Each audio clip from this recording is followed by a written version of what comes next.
पर हजारों करोड़ के भ्रष्टाचार के बाद भी संजय कुमार सिंह टेंडर कमेटी के चेयरमैन हुआ करते थे। लोधना कोलियरी ट्रांसपोर्ट में बार बार कैंसिल करवाकर एक ही कंपनी को फायदा। लाल बाबू सिंह पर कई गंभीर आरोप लगे हुए हैं, पर माफियागिरी चालू है। अब सरकारी पैसों और अगर डर लग रहा है तो बताओ, तुम्हारा स्टूडियो, तुम्हारा घर कहाँ है?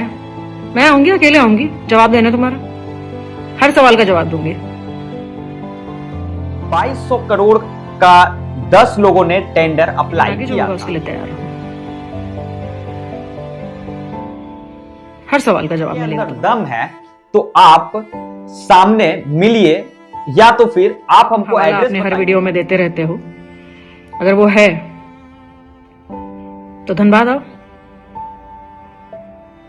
आओ बैठकर बात करते हैं। आओ, पूछ लो हमसे जो पूछना जगह पर हम पहुंच जाएंगे और on front face to face बात करेंगे। तब तुम्हारी अंतरात्मा नहीं जागी? तब ये रिसर्च कहाँ गई थी सोने? 100 करोड़ का टेंडर होने वाला था। 10 कंपनियों ने अप्लाई किया, 9 को डिस्क्वालीफाई, 4 कंपनियों को क्वालिफाई कराया तथा कांग्रेस परिवार से संबद्ध एक कंपनी को टेंडर दे दिया गया। आईपीओ लाकर जनता का पैसा डायरेक्ट ऐसे माफिया को देने का विचार कर रही है, जबकि कानून और भारत सरकार के आंखों पे लगता है पट्टी बंधी हुई। नमस्कार, जोहार, मैं आपका नवीन कुमार उर्फ नवीन राज टाइगर। बता दें कि लगातार एक्स ट्वीट पे, लगातार सोशल मीडिया पे लगातार वायरल चल रहा है, और वायरल अजीत भारती को लेकर के चल रहा है। पूर्णिमा नीरज सिंह, जो कि झरिया की पूर्व विधायक भी रह चुकी है, तो लगातार दोनों में विवाद चल रहा है। और क्या चीज को लेकर के चल रहा है, बाकायदा आपको हम पूरे तस्वीरों को दिखाते हैं। ने एक एक्स ट्वीट पे डाला था कि एक वीडियो डाला था, और उन्होंने हैशटैग मतलब @ दे करके उन्होंने पीएमओ इंडिया को भी टैग किया था। और क्या लिखा था वो आपको बकायदा हम सुनाते हैं, और आप साफ तौर पे स्क्रीन पे देख सकते हैं। यदि इस प्रकरण की जांच हो जाए तो हजारों करोड़ के भ्रष्टाचार बाहर आने की संभावना है। @ पीएमओ इंडिया को उन्होंने टैग किया था, जी किशन रेड्डी को टैग किया था। संज्ञान लें इस कोयला माफियाओं का। तो इस प्रकार से उन्होंने टैग करके उन्होंने एक एक्स ट्वीट पे डाला था, जिसके बाद लगातार पूर्णिमा सिंह, उन्होंने भी एक 5 मिनट का वीडियो डाला है एक्स ट्वीट पे, और उन्होंने भी 2-4 शब्द लिखा है। बकायदा आपको वो भी तस्वीरों को हम दिखाते हैं। आपको बता दें कि ये जो मामला जो समझ में जो आ रहा है, जो सूत्रों के हिसाब से जो पता चल रहा है, जो वीडियो में जो चल रहा है, 2200 करोड़ का 10 लोगों ने टेंडर अप्लाई किया था, लेकिन 9 को डिस्क्वालीफाई किया गया, और लाल बाबू सिंह उर्फ एलबी सिंह, जो कि विवेक सिंह को टेंडर दे दिया गया, जिसको लेकर के काफी बवाल चल रहा है लगातार एक्स ट्वीट पे। और उन्होंने भी पूर्णिमा नीरज सिंह ने भी उन्होंने भी लिखा है एक्स ट्वीट पे, आप साफ तौर पे पढ़ सकते हैं बकायदा। चलिए सीधा आपको हम अपने नंबर 1 न्यूज चैनल पर दिखाते हैं कि आखिर अजीत सिंह ने ऐसा क्या वीडियो को डाला, जो कि पूर्णिमा नीरज सिंह ने तुरंत उसका 5 मिनट का वीडियो को रिप्लाई दिया। और उन्होंने कहा, पूर्णिमा नीरज सिंह ने कहा कि अगर आपके अंदर दम है तो आप सामने मिलिए, या तो फिर आप हमको एड्रेस बताइए, आपके जगह पर हम पहुंच जाएंगे और on front face to face बात करेंगे।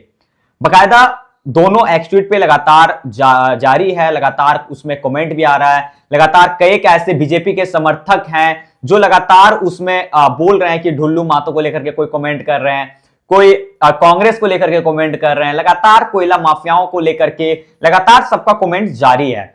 लेकिन आखिर मामला क्या है, आखिर क्या चीज को लेकर के विवाद हुआ है, चलिए पहले आपको हम अजीत भारती का एक वीडियो दिखाते हैं, फिर हम पूर्णिमा सिंह का वीडियो को आपको दिखाते हैं। चलिए साफ तौर पे सीधा आपको नंबर 1 न्यूज चैनल पर दिखाते हैं। बकायदा आप लोगों का क्या राय है इस मामले को लेकर के, आप लोग अपने कमेंट सेक्शन में जरूर बताएं, ताकि उस पर हम ज्यादा गंभीरता से लेते हुए उस खबर को हम डाल सकें। तो बकायदा आप लोग अपने कमेंट सेक्शन में जरूर कमेंट करें। तब तक के लिए दीजिए इजाजत, मैं नवीन कुमार गिरिडीह से। जय हिंद। 250 करोड़ का टेंडर होने वाला था। 10 कंपनियों ने अप्लाई किया, 9 को डिस्क्वालीफाई करके झारखंड के कोयला माफिया लाल बाबू सिंह उर्फ एलवी सिंह की कंपनी विवेक माइनिंग को टेंडर दे दिया गया। बवाल हुआ, कोर्ट में गया तो एलवी सिंह ने सुनवाई की पूर्व रात्रि को 12 बजे बीसीसीएल कार्यालय को खुलवाकर 4 कंपनियों को क्वालिफाई कराया तथा कांग्रेस परिवार से संबद्ध एक कंपनी को टेंडर दे दिया गया, जबकि यही कंपनी पहले डिस्क्वालीफाइड थी। 2011 में इसी एलवी सिंह पर पड़े छापे में 100 करोड़ का कैश मिला था, परंतु इनका काला साम्राज्य अपने वर्चस्व के कारण बढ़ता रहा। हाल ही में इनके 40 ठिकानों पर ईडी का छापा पड़ा तो एलवी सिंह ने उन लोगों पर कुत्ते छोड़ दिए। 2012 में सीबीआई टीम पर हमला कर दिया। ये कोई गैंग्स ऑफ वासेपुर की स्क्रिप्ट नहीं है, ये वास्तव में कोयला माफिया, बीसीसीएल अधिकारियों, झारखंड कांग्रेस नेता और उनके परिवार का एक ऐसा नेक्सस है जिसके नाम पर हजारों करोड़ के भ्रष्टाचार के बाद भी सब कुछ खुले में चल रहा है। बीसीसीएल में भ्रष्टाचार का प्रकोप ऐसा है कि इसके सीएमडी एके सिंह को डिमोट कर जीएम बनाया जाता है ताकि भ्रष्टाचार पर लगाम लगे। एक बार टेंडर एलवी को नहीं मिला तो पूर्व कांग्रेस विधायक पूर्णिमा सिंह के परिजनों की कंपनी एमएनएसआर को रात के 11 बजे टेंडर निकलवा कर दे दिया गया, जबकि यही कंपनी पहले अयोग्य बता दी गई थी। केंदुआडी और बस्ता कोल समेत कई टेंडरों में एलवी सिंह के लिए नियम तोड़े गए। अधिकांशतः संजय कुमार सिंह टेंडर कमेटी के चेयरमैन हुआ करते थे। लोधना कोलियरी ट्रांसपोर्ट में बार बार कैंसिल करवाकर एक ही कंपनी को फायदा। लाल बाबू सिंह पर कई गंभीर आरोप लगे हुए हैं, पर माफियागिरी चालू है। अब सरकारी पैसों की लूट के बाद बीसीसीएल आईपीओ लाकर जनता का पैसा डायरेक्ट ऐसे माफिया को देने का विचार कर रही है, जबकि कानून और भारत सरकार के आंखों पे लगता है पट्टी बंधी हुई है।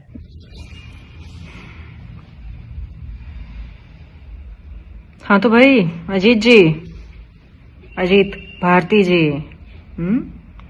आज तो आपने एकदम चुपाड़ी journalism, paid journalism, commercial journalism, जो भी है, सबकी पराकाष्ठा पे पार कर दिया आपने। हाँ, बढ़िया वीडियो बनाया है।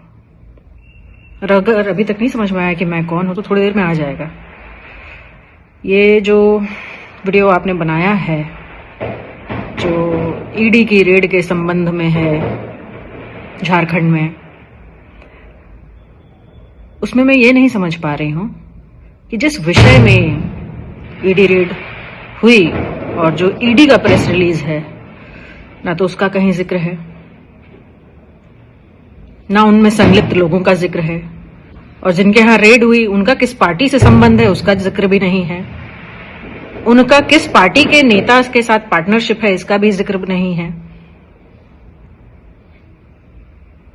किस किस और किन किन बड़े केंद्रीय नेताओं की सभा में स्पॉन्सरशिप हुई, कहां जाके कुर्सी ढूंढने के लिए बैठ रहे थे, किस तरीके की समाज सेवा वो करते हैं इसका भी जिक्र नहीं है। बस जिक्र है तो मेरा, जिसका किसी चीज से कोई लेना देना नहीं है। और सच कहूं तो ये जो कार्यवाही हुई है, इस कार्यवाही में कहीं ना कहीं तो मैं प्रतिभागी हूं, लेकिन इस कार्यवाही का कारण मैं हूं, शायद तुम्हें नहीं पता होगा।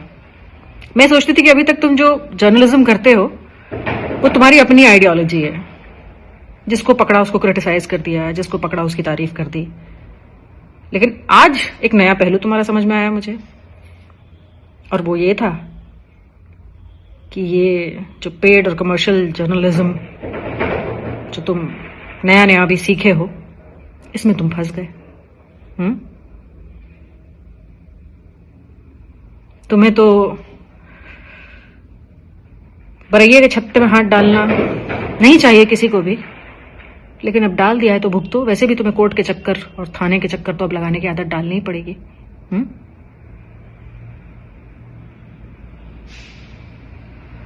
क्या क्लेम किया तुमने और क्या रिसर्च की है, और जिसके बारे में इतना कूद कूद के नाम ले रहे थे तुमने क्या उस व्यक्ति को जो मैं हूं एक मैसेज किया, पूछना चाहा, जानना चाहा कि भाई ये फलाना चीजें आपके बारे में पता चली हैं हमें, आपका क्या कहना है? कौन सी रिसर्च की तुमने? कौन सा कागज लेकर आए? अखबारों की कटिंग या खाते में पैसा? इतना आ गया कि समझ ही नहीं पाए कि करना क्या है। पूछ रही हूं तुमसे, दो जवाब। या मुंह में माइक लगा लोगे और हाथ में कलम पकड़ लोगे तो कुछ भी लिख दोगे और कुछ भी बोल दोगे किसी के खिलाफ? क्या समझ के रखा है? थोड़ा बहुत पढ़ा लिखा समझती थी तो मैं, थोड़ी गंभीर विषयों पे बात करने वाला समझती थी। तुम तो हर जगह किसी का भी कोई वर्डिक्ट आता है कोर्ट का, तुम तो लॉर्डशिप्स और मिलॉर्ड्स की भी बड़ी धज्जियां उड़ाते हो। जब मेरे पति की हत्या हुई, जो लोग संलिप्त थे सारे छूट गए, तब तुम्हारी ये अंतरात्मा नहीं जागी थी? जब मुझ पे अपने पति के लिए आवाज उठाने के लिए अवमानना का केस हुआ, तब तुम्हारी अंतरात्मा नहीं जागी? तब ये रिसर्च कहां गई थी सोने? आज ये उठा के जो तुम अपना जर्नलिज्म दिखा रहे हो, तो अब तुमने जो किया है वो तुम्हें भुगतना पड़ेगा। हर इंसान का जो है विकास होता है और पतन होता है। आज से तुम्हारा शुरू है। सोच लेना चाहिए था तुमको ये सब करने के पहले, लेकिन पता नहीं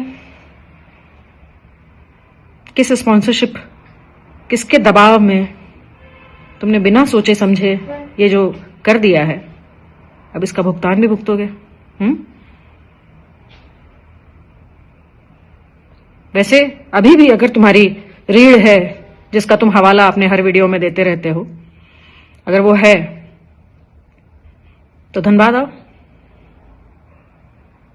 आओ बैठकर बात करते हैं। आओ पूछ लो हमसे जो पूछना है। और अगर डर लग रहा है तो बताओ तुम्हारा स्टूडियो, तुम्हारा घर कहाँ है? मैं आऊंगी, अकेले आऊंगी जवाब देने तुम्हारा। हर सवाल का जवाब दूंगी,